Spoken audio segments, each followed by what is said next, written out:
Barchaga assalomu alaykum. Fermer Ahmadov kanali obunachilari.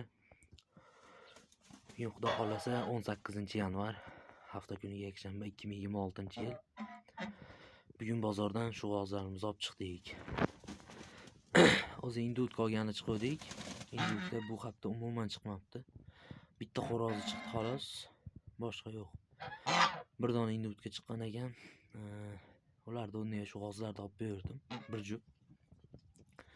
O'zi g'oz olish planda bor edi, faqat keyinchalik edi. Indudkalarimiz tuxumga kirib, kurk qo'ygandan keyin g'ozni ham olmoqchi edik. Chiqib qoldi, olib berdim. Bular arzonroqqa tushdi. Olib kelib, bitta tovuq katayimiz bor edi. Mashga joy qilib berdim bularga. Общий indudkalarimiz soni 14 ta qoldi. Hozir ularni ham ko'rsatib o'taman. Nima uchun g'oz oldim? Sababi o'sha qachonlar misol 1-2 oyda endi indudkalarimiz tuxumga kirib kurk qo'ygandan keyin shu g'ozlarni tuxumidan indudkalarga bostiramiz. G'ozlar bilasizlar, jo'jasi bahorda ancha qimmat yuradi. O'zimizga ko'paytirib olgani endi xudo xolasa shulardan bostirib beramiz. Bu yerda bir jup oq xo'roz, qorasi qiz deb berishdi. Menimcha yaxshi ajratavermayman g'ozlarni. Xo'rozim aka, meni shuni deb berishdi.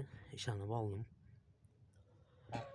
Nariga oylarga tuxumga kirib bo'lsa kerak. Agar rostdan aldashmasdan sotishgan bo'lsa, nariga oylarga tuxumga kirib borishlari kerak. Xudo xolasa, sekin qolgan narsalarni ham sizlarga ko'rsatib boraveramiz. Indudkalarimiz o'sha turibdi. Bugun ularga borib xo'roz olib qo'shmoqchi edim. Bozorda xo'roz chiqmadi.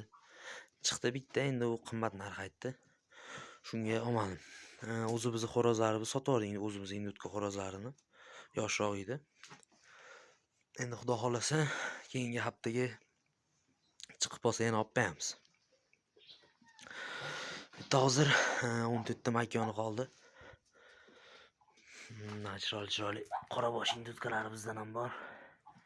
Xudo xolasa xo'roz olib qo'shsak, daryolarga tuxumga kirib ketib qolsa kerak. G'ozlarimni nima bularga qo'shmadim.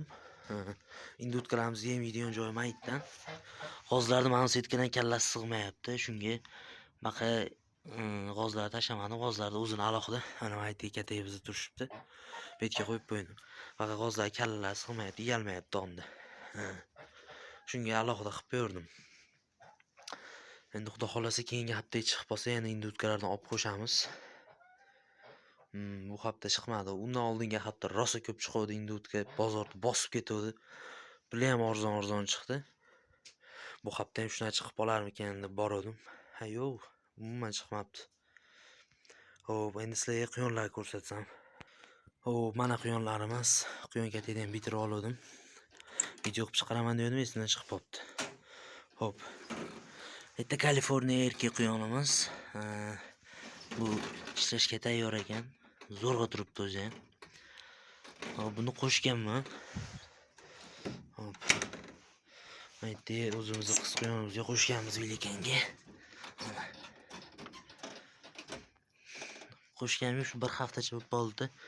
O'tgan hafta yakshanba kuni oldim nari quyonni. Olishim bilan tashlab qo'ydim. Ishlayotdi atak. Bilmayman, 11-da olgan bo'lsam, 12-da deb yozib qo'ydim. 12-kuni ajratdim bularni keyin. 12-da deb yozib qo'yardim. Xo'p, endi bu bilinadi, 2 haftalardan keyin qonun ushlab bilsa bo'ladi. 3-xonasi. 3-xonasiga hali quyon ham hech narsa qo'yganim yo'q, quyonni yemlari turibdi. Hali beri 3-xonasiga quyon olganimiz yo'q. Xudo xolasa quyon olsak, buni ham bitta ko'rsataman. Suv idishlari mana. Yem idishi unikini teri yopib qo'yibman. Shu yem idishlari. Yemini shu o'zi quyonni ovqati bo'ladi. Shundan beryapman. Buni ham 2 xili bor.